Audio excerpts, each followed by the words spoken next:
DGISPR ने कहा core commander Peshawar के हवाले से सीनियर सियासतदानों के हालिया बयानात इंतहाई नामुनासिब हैं। ऐसे बयानात सिपा और क़यादत के मोराल और वक़ार पर मनफी तौर पर असरअंदाज होते हैं। पेशावर कोर पाकिस्तान आर्मी की मुमताज फॉर्मेशन है। इसकी क़यादत हमेशा बेहतरीन प्रोफेशनल हाथों में सौंपी गई। सियासी क़यादत से तवक्को की जाती है वो इदारे के खिलाफ ऐसे मुतनाज़ बयानात से इज्तनाब करें।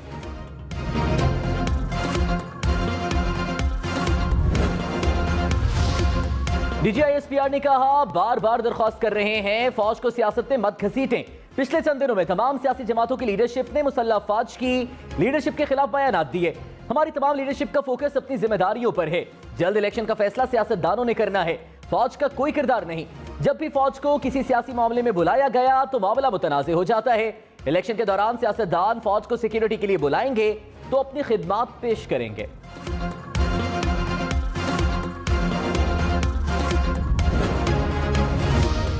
DGISPR major general Babar Iftikhar ने कहा आर्मी चीफ बहुत अहम ओहदा है। आर्मी चीफ की तकर्री का तरीक़ाकार आईन और कानून में वज़ा कर दिया गया है।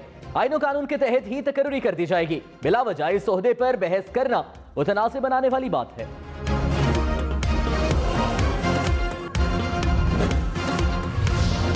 इमरान खान ने कहा जब तक जिंदा हूं चोरों और डाकुओं को कबूल नहीं करूंगा। कौम के लिए जेल जाने और जान की कुर्बानी देने के लिए भी तैयार हूं।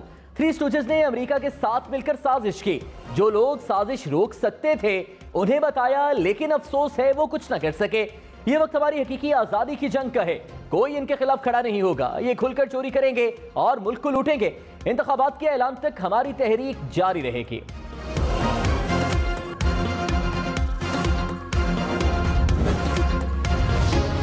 अदम एतमाद का एक रात पहले मुझे एक पैगाम पहुंचाया गया, एक धमकी दी गई कि हम फौरन इलेक्शंस माने या मार्शल लॉ होगा। यह धमकी एक हुकूमत का वजीर ने हमारा एक साथी के थ्रू मुझ तक पहुंचाया।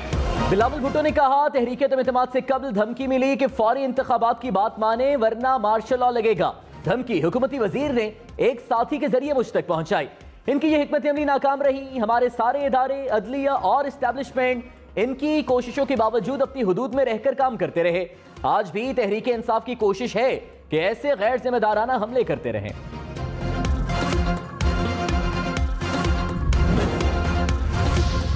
तहरीक इंसाफ का बिलावल भुट्टो की धमकी के इल्जाम पर अदालती कमीशन बनाने का मुतालिबा। धमकी देने वाले वजीर का नाम भी पूछ लिया। शाह महमूद कुरैशी ने कहा बिलावल और उनके वालिद कौम को गुमराह कर रहे हैं। बिलावल इखलाकी हिम्मत करें और बताएं किस वफाकी वजीर ने धमकी दी। शफाफ इंतखाबात पर इस्लाहात के लिए तैयार हैं। हुकूमत इलेक्शन की तारीख का ऐलान कर दे तो इस्लाहात पर भी कोई एतराज नहीं होगा।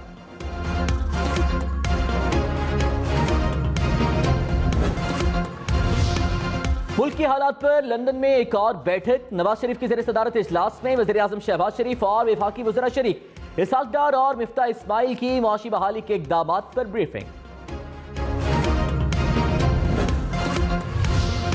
इमरान खान शरीफ खानदान पर बरस पड़े। कहा एक भाई फौज को गालियां देता है, दूसरा बूट पॉलिश करता है। जो मुल्क से भागा हुआ है वज़ीर आज़म उससे मिलकर फैसले कर रहा है। उसकी बेटी भी सजा याफ्ता है। क़यामत की निशानी है आसिफ अली जरदारी नैब की इस्लाहात कर रहा है। बड़े बड़े डाकू ओहदों पर बैठकर अपने केसेस खत्म कर रहे हैं। हमजा शहबाज से पूछा गया अरबों रुपए नौकरों के पास कहां से आए। हमजा शहबाज ने जवाब देने की बजाय धमकी दी।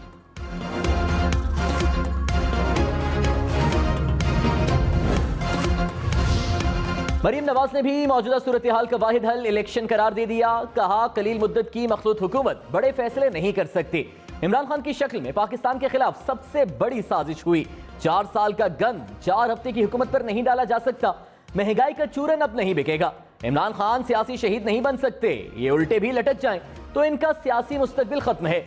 अवाम नवाज शरीफ को 2/3 अक्सरियत दें ताकि मुल्क की तकदीर बदल सकें। पहले इस्लाहात फिर इंतखाबात। बिलावल भुट्टो ने जल्द इंतखाबात का इम्कान मुस्तरद कर दिया।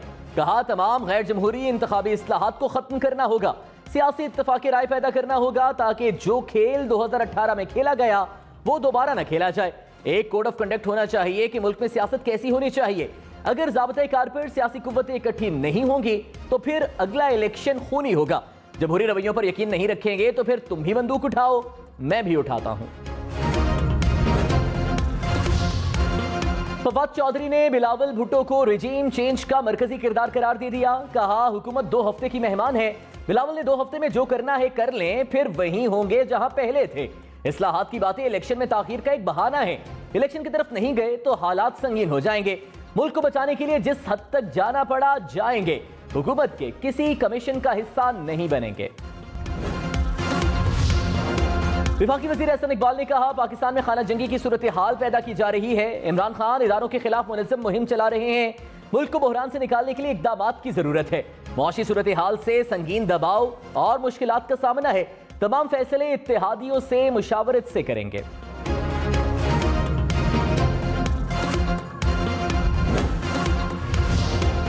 शाह महमूद कुरैशी ने कहा मुल्क दिवालिया होने के करीब है। 1 माह में अशिया की कीमतें बढ़ी, डॉलर बढ़ गया, स्टॉक एक्सचेंज में मंदी है। हुकूमत चूं चूं का मुरब्बा है। मुल्क को बहरान से निकालने का वाहिद रास्ता फौरी इंतखाबात हैं।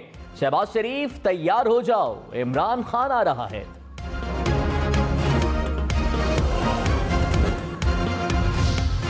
इमरान खान ने डिप्टी स्पीकर की रूलिंग के खिलाफ अदालती फैसले पर नजरसानी अपील दायर कर दी। कहा सुप्रीम कोर्ट के 7 अप्रैल के फैसले में कई हुक्म हैं जिन पर नजरसानी की जरूरत है। असेंबली की कार्रवाई के दौरान डिप्टी स्पीकर ने आइन की आर्टिकल 5 पर अमल दरामद किया। सरबराह हुकूमत का डिप्टी स्पीकर के इक़दामात से कोई ताल्लुक नहीं होता। सुप्रीम कोर्ट के फैसले पर नजरसानी करने हुए कलअदम करार दिया जाए।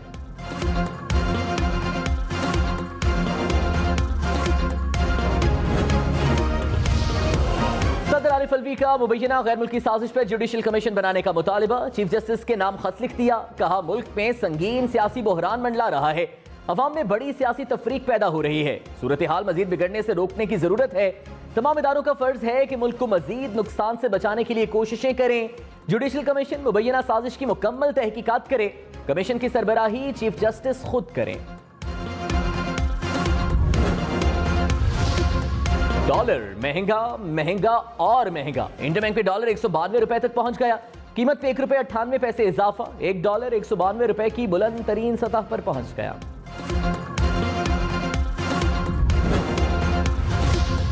मनी लॉन्ड्रिंग केस में बड़ी पेशरफ। एफआईए ने वज़ीर आज़म शहबाज शरीफ और वज़ीर आला पंजाब हमजा शहबाज के खिलाफ केस की पैरवी से माजरत कर ली।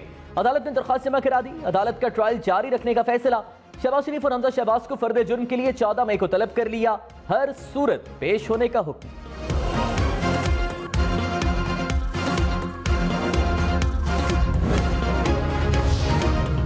तहरीक इंसाफ ने मनी लॉन्ड्रिंग केस पर हुकूमत और एफआईए दोनों को निशाने पर रख लिया। फवाद चौधरी ने कहा शहबाज शरीफ ने खुद को एनआरओ दे दिया। शहबाज गिल ने कहा हैरत है इदारे जुर्म की रोकथाम की बजाय जुर्म की परवरिश कर रहे हैं। फरूख हबीब ने कहा यह हुकूमत सिर्फ और सिर्फ अपने खिलाफ केसेस खत्म कराने आई है।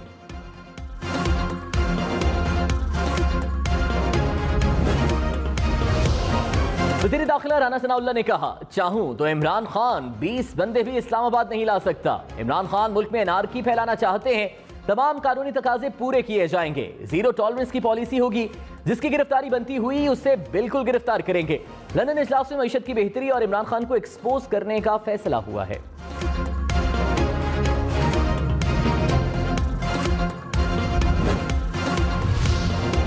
शेख रशीद का वज़ीर दाखिला राना सनाउल्लाह को चैलेंज। कहा इमरान खान की कॉल पर सारा पाकिस्तान इस्लामाबाद आ रहा है। रोक सकते हो तो रोक कर दिखाओ। जिसने अदम एतमाद का प्लान बनाया उसने इमरान खान की खिदमत की। इमरान खान इस तहरीक से हीरो बन गया। जिस शख्स ने 14 मरतबा फौज को गाली दी उसने सारे वुज़रा को लंदन बुलाकर पैगाम दिया है कि मुल्क पर चोर हाकिम है। ओवरसीज पाकिस्तानियों के वोट के हक के लिए सुप्रीम कोर्ट जाने का ऐलान। बिलावल भुट्टो का गैर आईनी इक़दामात की तहकीकात के लिए पार्लिमानी कमीशन बनाने का मुतालिबा। कहा इमरान खान ने जाते जाते आइन तोड़ा। जमहूरियत और इदारों को नाकाबिले तलाफी नुकसान पहुंचाया।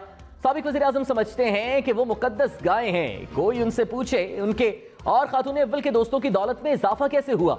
इमरान खान को जमहूरी तरीके से हटाया गया लेकिन इनका जवाब क्या रहा कि जबरदस्ती उनकी टर्म्स पर इलेक्शन हो या वो ऐसे हालात पैदा करना चाहते हैं जिससे किसी तीसरी कुव्वत को मौका मिले।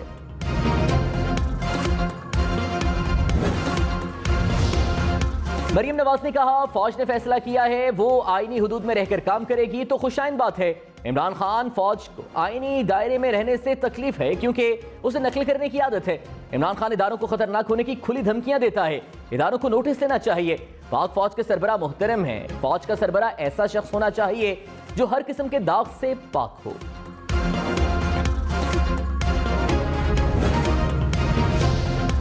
मेजर जनरल बाबर इफ्तिखार ने कहा, फौज कभी भी सियासतदानों को मुलाकात के लिए नहीं बुलाती। जब फौज को दरखास्त की जाती है तो फिर आर्मी चीफ को मिलना पड़ता है। इस हवाले से सारी की सारी जिम्मेदारी सियासतदानों पर होती है। हमारे सिक्योरिटी चैलेंजेस इतने बड़े हैं कि हम मुल्क की सियासत में शामिल नहीं हो सकते। अगर मुल्क की हिफाजत के अंदर कोई भूल चूक होती है तो माफी की गुंजाइश नहीं। जायज तनकीद से मसला नहीं, सोशल मीडिया पर तनकीद नहीं, प्रोपेगेंडा किया जाता है।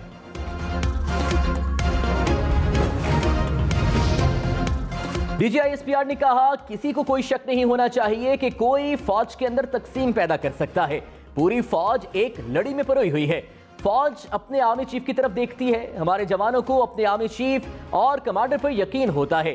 पाकिस्तान की अवाम अपनी फौज से मोहब्बत करते हैं। मुसल्लह फौज का किरदार अवाम के लिए हमेशा अच्छा रहेगा। फौज और अवाम के किरदार में किसी किस्म की दरार नहीं आ सकती। स्पीकर पंजाब असेंबली चौधरी परवेज इलाही ने कहा, फौज और आर्मी चीफ के खिलाफ प्रोपेगेंडा करने वाले अनासर मुल्क की दिफा को गैर मुस्तहकम करना चाहते हैं। आर्मी चीफ को निशाना बनाने का मतलब फौज को निशाना बनाना है। फौज दुश्मन कुव्वतों को मायूसी होगी। फौज मौजूदा बहरान से सुरखरू होकर निकलेगी। चीफ जस्टिस इस्लामाबाद हाईकोर्ट अतर मिन अल्लाह ने कहा, 9 अप्रैल की रात जो कुछ मीडिया पर चलता रहा, क्या वो किसी तौर भी दुरुस्त था? उस दिन तो मीडिया ने मार्शल लॉ नाफिज कर दिया था। मीडिया आर्मी की गाड़ियां और हेलीकॉप्टर दिखा रहा था। ये सारी सूरत हाल दिखाई गई। हालांकि उस रात हुआ कुछ भी नहीं था। मैं घर में बैठा था, कहा गया कि वो अदालत पहुंच गए। हम सब ने जिम्मेदाराना काम करना है, फिर ही सब ठीक होगा। वज़ीर दिफा ख्वाजा आसिफ की जल्द इलेक्शन वाले बयान पर वजाहत। कहा, देखेंगे कि इलेक्शन जल्द कराने हैं या ताखीर से। इक्तदार रहे या ना रहे, हम पाकिस्तान की बेहतरी चाहते हैं। इमरान खान की तरह नहीं कि मुश्किल में फंस गए तो उल्टे सीधे ऐलानात करें। चाहते हैं मौशी हालात दुरुस्त हों, अगले मरहले में इलेक्शन कराएंगे। नवाज शरीफ की वतन वापसी का फैसला पार्टी मुनासिब वक्त पर करेगी।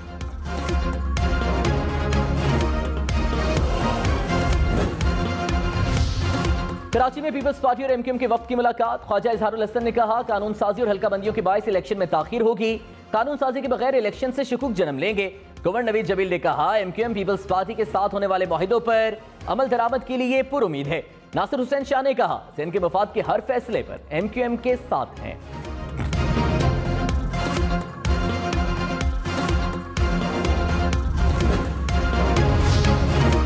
मौलाना फजल रहमान ने कहा, पाकिस्तान की अवाम महंगाई से परेशान है। सऊदी अरब पाकिस्तान से नाराज है।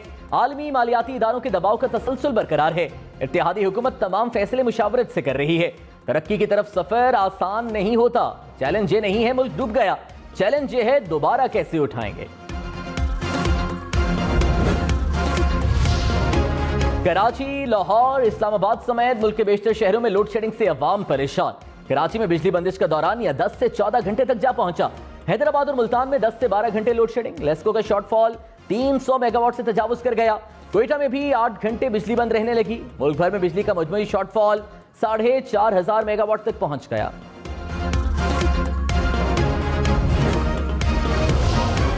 वज़ीर आला सिंध मुराद अली शाह से वज़ीर तवानाई खुर्रम दस्तगीर की मुलाकात। मुराद अली शाह ने कहा, सिंध के देही इलाकों में 12 से 14 घंटे की लोड शेडिंग है। बढ़ती लोड शेडिंग से देही इलाकों में ज़रूरी पैदावार को नुकसान पहुंच सकता है। वज़ीर तवानाई की लोड शेडिंग में कमी लाने की यकीन दहानी।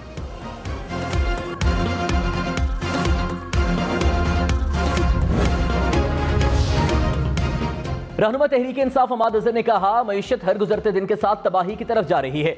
हर दिन रुपया अपनी कदर खो रहा है। लोड शेडिंग बढ़ गई, महंगाई में इजाफा और कारोबार बर्बाद हो गए। ये वही मईशत है जिसमें 2 माह पहले तक इस्तेहकाम था।